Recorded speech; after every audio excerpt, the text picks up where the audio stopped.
How hard is it to find and win grants? Because my view is that it's probably at least somewhat difficult and at least a little competitive.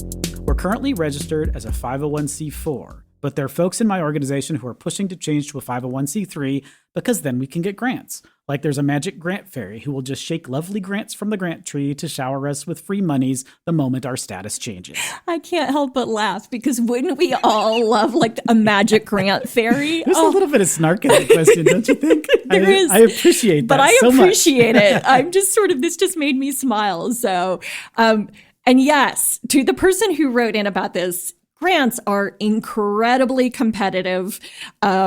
One of the most challenging parts of revenue generation, in my opinion, especially these days, ton of work, very competitive, ton of time, right? With sometimes very little return. And it takes years. I also say like when the rest of the organization, if the rest of the organization isn't functioning well, grants again will suffer, right? Because if you don't have a decent board or a large enough board, if you don't have a strategic plan, if you don't have a budget and process for, dealing with operating reserves or having reserves in place, like all that stuff, there's a light that shines right on it for the funder. And not to mention all the hoops you got to jump through for sometimes like $2,500. It's ludicrous. But anyway, so I guess I tend to steer away. I think grants are an important part of any organization to at least consider if they're more of a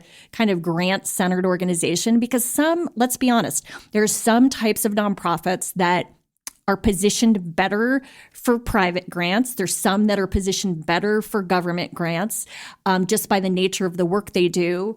And there's some that probably shouldn't touch grants at all because individual donors are just, the soft spot given where they're going. And you can diversify within your area of strength. So like one of the things that I'm going to go off on a tangent here, one of the things that drives me nuts is like this whole diversification of revenue. It doesn't mean that you have to diversify by like becoming great in another area. Like, grants, we're going to be a 501c3 for grants. Like, diversity within your strength area. So if it's individuals, then figure out how you get more and diversify your individual donor pool if that is your strength, instead of trying to be all things is really difficult. And there's articles out there that have shown this to be true too. Yeah. The thing about grants too is that they're usually very specific to, at least definitely with government grants. Government grants are always a very specific need. And if you're not already in that space, if what you're doing doesn't fit perfectly within the box that you're trying to get a grant for, you're not even close. You're not going to get it. And there are very few just like general grants. Like we want to give some money to people doing things. So you have to make sure that if you were really considering this, if this was a serious question about we really want to consider this and not how do I shoot it down, which is much easier. You would want to identify exactly which grant opportunities your mission, your organization supports. So in this case, it's a 501c4. And for those nonprofit everything listeners that think, that one of the things that we talk about nonprofits, we just sort of automatically default when we say nonprofit everything, we mean 501c3, 509A1, 178, yes, right? We should make that. That should actually be disclosure at the beginning of our podcast. Yeah. Yeah. So for those of you that don't just memorize tax code for fun, there's like Andy, like me. So we've got when we say nonprofit, that to the IRS, that's a very broad definition, which includes everybody who is allowed to make a little bit of money, like make a little bit of profit and not to have to pay federal tax on that profit. So that's a very broad group. So that's political action committees, that's groups that do lobbying, that's chambers of commerce, all kinds of other things like that, where this whole broad thing that says you don't have to pay federal tax on any revenue or on any profit. When we say nonprofit, what we usually mean is public charity. Yes. Which is a very limited, is like the most limited basket, which means that in addition to not having to pay federal tax on profit, you then get to give tax deductions. You make tax deductions available to people who are donating money to you. So anybody can take a donation. Like, so GoFundMe, for example, is a perfect example of like, I can give anybody a donation. You can't see my air quotes, but you can hear my air quotes. Here. Yes. So anybody can have a donation, but you can't get a tax deduction because somebody needs an operation. It has to go through an organization that's registered as a public charity. And that includes a whole bunch of extra additional information like the 990 and all this extra garbage. So not garbage, useful documentation. So if you're a 501c3, if you're 501c4, which is an organization that doesn't pay tax on profit, but has unlimited ability to lobby, which is why you would probably select that one. A 501c4 is usually an organization that wants to elect somebody for a particular role or wants particular tax breaks to happen in a particular district and wants to be able to spend money to convince legislators to do what they want. So that's 501c4. That is not a public charity. Social good is the term that's used for 501c4, but it's really about lobbying. 501c3 is you have to have a mission that actually helps people, and it has to be charitable. And that charitable mission has to be educational, religious, or helping somebody with basic needs, right? Yep. So it has to be one of these very specific baskets. So you can't just convert from a 501c3 to a 501c4 to a C3 without doing a ton of extra work. And unless you can identify very specific grants that are going to absolutely fund exactly the thing that you want to do, you're just going to, you might as well just go flush $10,000 down the toilet. And, the other caveat I would use, there are grants available to C4s. So I guess I just would also encourage you to do maybe, if grants are part of a future strategy, which again, be super careful what you ask for and get into, but there are grants available to C4s, just like there's small business grants for private corporations, right? So there are grants available, but you really want to, I think, starting with some research on that and really thinking long and hard. This just feels a bit like cart before the horse to me. It doesn't feel good. Nonprofit governance. Nonprofit answers. Nonprofit board. Nonprofit management. Nonprofit marketing. Nonprofit resources. The Alliance for Nevada Nonprofits presents Nonprofit Everything, the podcast about everything nonprofit, with your hosts, Andy Shurick and Stacy Wedding. Hey everybody, I'm here with my amazing co-host Andy Shurick, and we are bringing you another episode of Nonprofit Everything. Thanks so much for joining us. And some of you may have heard, but we created our own phone number for this because, we want to give you all the ways to get in contact with us and share your questions and your feedback. And so here's the number. So make sure you get a pen out or put this in your computer, 702-900-4656, 702-900-4656. If you're like us, sometimes you're driving or you're multitasking, or maybe you're going on a walk and getting some good activity and you're like, I've got a question, but I don't have a laptop in front of me or a phone in front of me to actually write something down. So here you go. Now you've got the number to just call and leave us a voicemail. So thanks again, and enjoy this episode.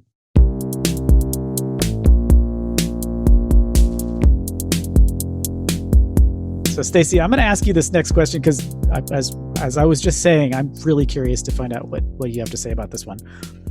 I've recently noticed that one of our board members is liking and sharing social media posts that make me really uncomfortable. He's a rich white dude, so I'm not really all that surprised, but I'd like to think that at least some of our mission has rubbed off on him. Obviously, it would be career suicide to tweet back, Walter, knock it off with the All Lives Matter bull.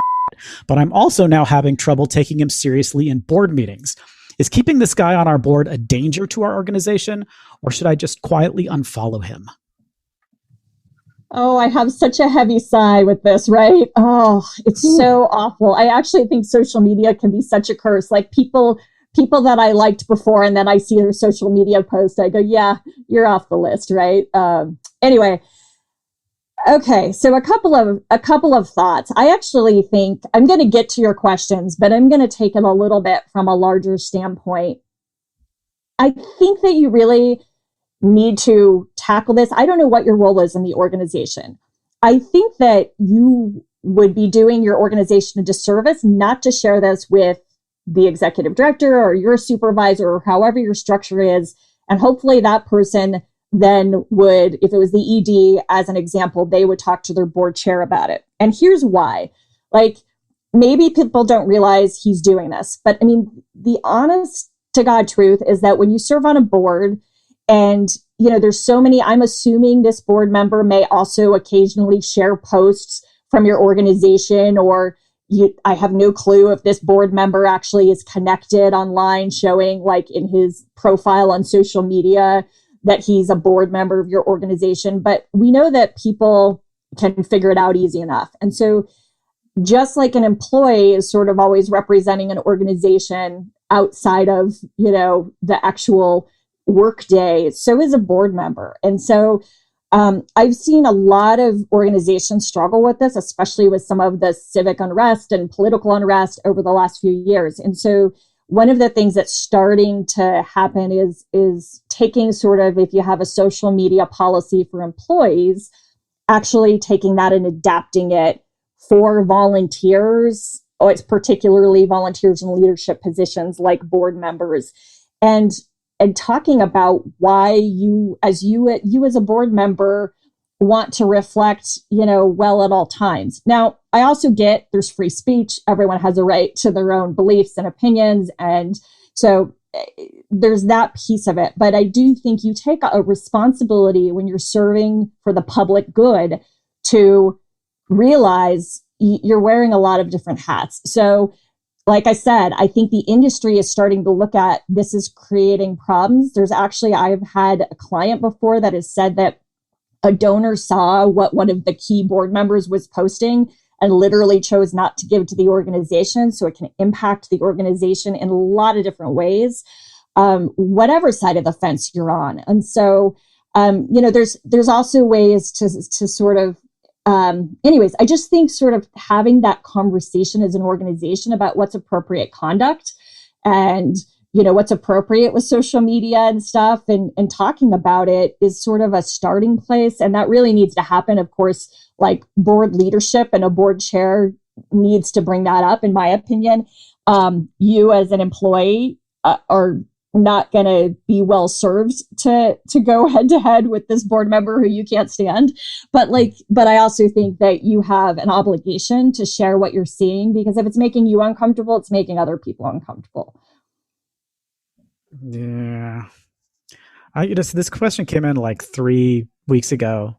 And after I first read it, I think this has been bothering me. This question has like seriously been keeping me awake. And I think about like, what on earth are you going to do? So, you know, on one hand, like one of the things that I think is good about this, if I could come up with even just like even like the most tangentially positive thing to take away from this, is that now you know. Like if you didn't know before about this particular board member and his mental illness or whatever it is that's making him do this, now you know. And and while I don't know that, Stacy, your idea for a board social media policy, I think that's smart. But I'm wondering if somebody who's doing this, if they would even think that applied to them, because the reason that someone would respond this would behave this way on social media, even if it's just retweets and likes and that kind of stuff, is because they're so either oblivious to reality or they just don't care. And they're so like baked into whatever, you know, alternative reality media ecosystem that they're bathing in, that they actually think that, like, because who at this point, like literally, who at this point would ever like go with all lives matter without understanding the additional baggage that goes along with that sentence? I don't think you can do it accidentally at this point. I mean, unless like maybe Walter, I mean, if his name is not Walter, but you know, maybe Walter is 96, right? And someone needs to explain to him why saying that is not polite or offensive or inaccurate or whatever polite way you could say knock it off, right? Just the same way you deal with your grandmother, right? when she says crazy racist things. He's like, Grandma, no. Like, right. You have to have that same kind of conversation with this board member, maybe. And you're right. It's going to be the board chair that's doing it. If this person is not senile or just doesn't know better, if this person really does know better, I would find a way to get a different board member. But especially if there's something, if you're in some sort of social justice organization or organization that's even tangentially related to a social justice organization, if you're doing something that where you need to be having these conversations because of the inequity of what you're trying to solve by serving what you're serving. If this person really believes this and is really like on board with that kind of nonsense, I think that's somebody you just don't want on your board. That's somebody that you want to figure out a way, have the bank send you someone else. Have, whatever this person is, like, this is not acceptable in the organization that we have. And that's the conversation that I think the board chair should have with this person. And it should be, with my instinct is probably the same as yours, is like, we need to have a policy. Like what's the first thing you do? Oh, let's put a policy, right? But beyond the policy, someone needs to have an honest conversation with this guy, and say, look, if you're going to be doing this, it's going to be 100% reflecting badly on our organization. Like, you signing the policy probably isn't enough of an incentive for you to change your behavior. Because if you're doing this, you're doing it intentionally, and if you're doing it intentionally, you're not welcome on our board. So, Andy, like you, this question really bothered me, and I was up at night thinking about it too. And I did sort of my own gut check, but I also looked and did some research online because I'm a nerd like that. And I found some language in a policy that I do want to read because I think it's potentially something that our listeners could use. So a lot of organizations are taking kind of their social media policies for employees and applying them to whatever they want to define it as, to board members or to some level of volunteer that's, active volunteers. And so some language to potentially use: ultimately, you are solely responsible for what you post online. Before creating online content, consider some of the risks and rewards that are involved. Keep in mind that any of your conduct that adversely affects XYZ organization, its clients, and its ability to secure the resources needed to fulfill its mission may result in XYZ consequences. So I honestly think, though, that it's not just like a policy that no one's going to listen to. Like, I think it really stems from a conversation and also being really clear with expectations up front, because I think a lot of board members I don't think they even think for the most part about what they're posting on social media. Maybe that's a personal view. And I don't think they think about the repercussions of that based on their board service. So to me, I think there's like a really healthy dialogue, especially in this day and age we're living in, with social media being, everybody is on usually some sort of social media channel, like talking about it. So when there's a policy and you're looking to, recruit new board members, talking a bit about, hey, and just so you know, we look at you, you're a representative of this organization. I've worked with organizations to create a code of conduct for their board members, because board members it wasn't even social media, but board members who get into legal matters in the community or end up in really bad situations on the front page of the paper. And that organization has got to think about, what do we do in those situations, and and here are the repercussions. It's not just a policy no one's going to follow. This is a policy where we're going to actively monitor it. And if we notice you're breaching it, there's going to be a conversation had, and potentially you're going to lose your seat on the board. There's got to be consequences. And I just really think, I think that organizations are not even thinking about this kind of stuff. So I'm so grateful for this question, because I think it's becoming a much hot button issue these days. Yeah. And, and as much as I'd like to think that the hard line is the right way to go, I think you're right, because inevitably someone is going to be in the opposite situation where something that they post in social media, which I would personally agree with, which I think would be a smart thing to say, or or an opinion to have is going to resonate the wrong way with the leadership of the organization that they might be a board member of. So if so you're the board member of a religious school and you said something that offended the people at the religious school, am I okay then with that person getting kicked off that particular board because of their progressive views? And I think it's okay just because that's okay for that to be a two-way street. If the organization really is going to be successful, they're going to need to have a diversity of opinion on the board anyway. And it's up to the rest of the board to decide where the line is drawn for diversity of opinion. Yes. So, just because you want to have enough different voices on the board to be able to make your organization make the right decisions most of the time, or to think about things that you wouldn't necessarily be thinking about. But you got to also be able to draw the line when people are just, not good people. Just because someone has money or works for a particular bank or something doesn't mean that they automatically get a seat on the board. If as a person, that's not somebody that you're going to want to have to engage with. I don't know. This question is horrific. It just there isn't a right answer. I don't think. No. I don't. And I even with more, a lot of times, if the question's hard, we always kind of default back to we need more information. Exactly what's the role? And on this one, I don't think it matters. I think this is just a really hard situation that I'm not sure what the answer is. I would love to hear from listeners. Yes. Who should we be talking to? Who should come in to talk? Who can we call in as a guest expert on this particular thing that might be able to give us really good advice, beyond obviously the good advice that Stacy's already given. I haven't given any good advice yet. No. But I'd love to hear your opinions on this. What would you do? What are we? Am I completely wrong to just think, yeah, you're gone. You're out of here, Walter. Sorry. We're just we moved the board meeting during your nap time. I'm so sorry. And Andy, and I do have to say this to go full circle. I think there should be consequences, but I am just a believer. I think about this with all people, whether it's an HR issue with paid staff or whether it's a volunteer issue or board members.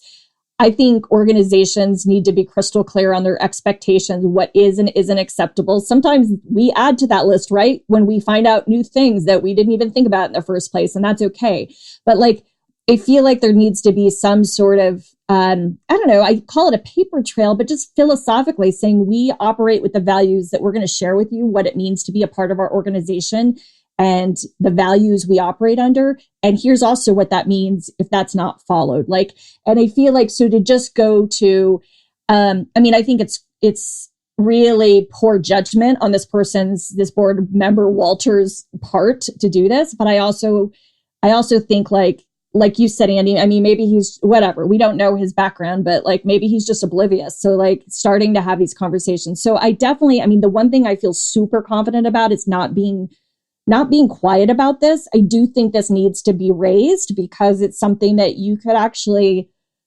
help protect your organization doing that. And to your point about is keeping this guy on the board a danger? It could be, right? It could be a danger to the organization, its reputation, potential donors or funders or people who want to get involved. It absolutely could be. So I think that it's imperative to kind of put it up the food chain and rise it up the food chain and see where it goes.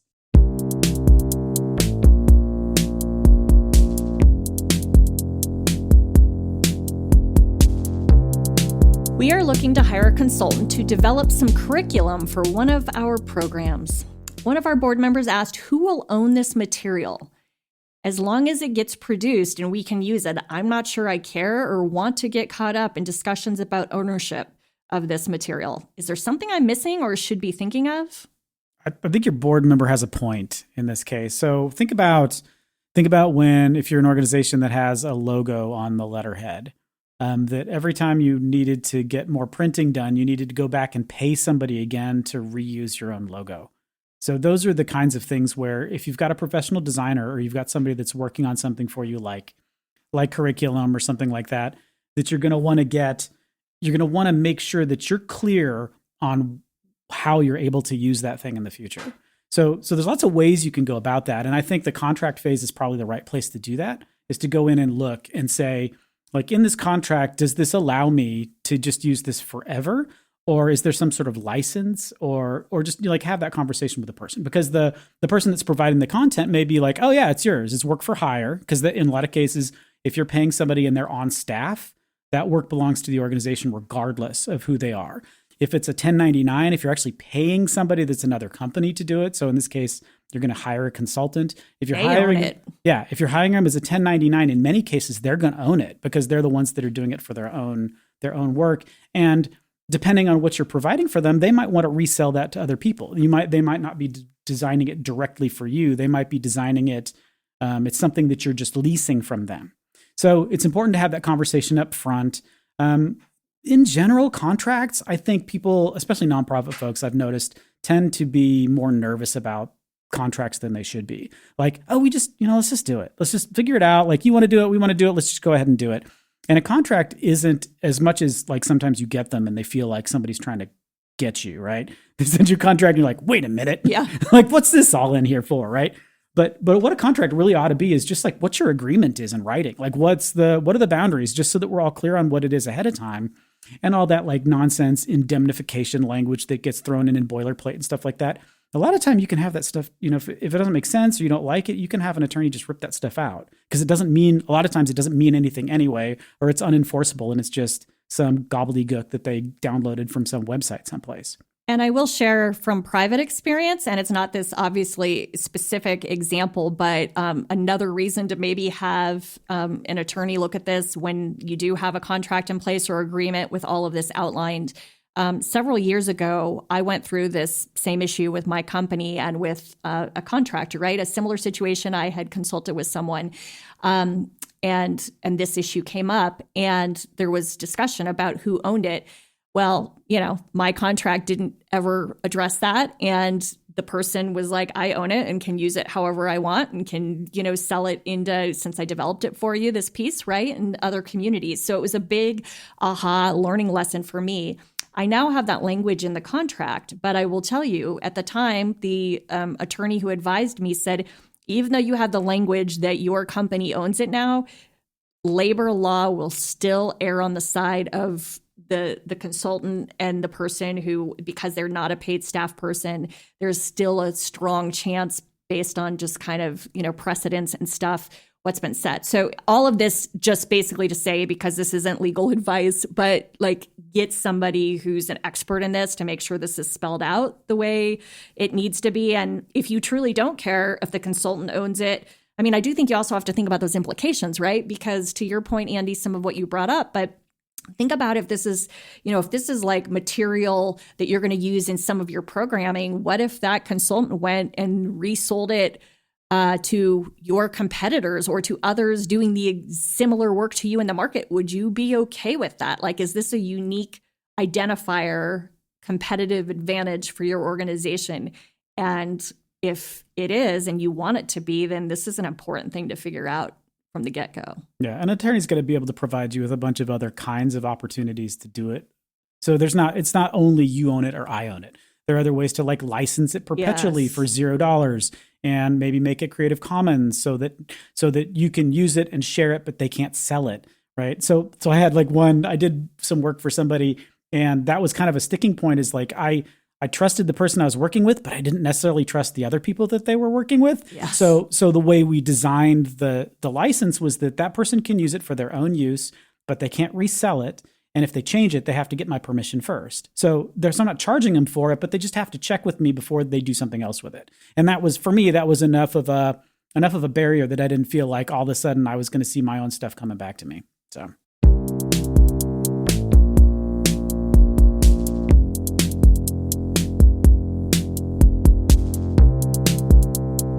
Thanks, everybody, for joining us for another episode of Nonprofit Everything. For Stacy, I'm Andy Shurick.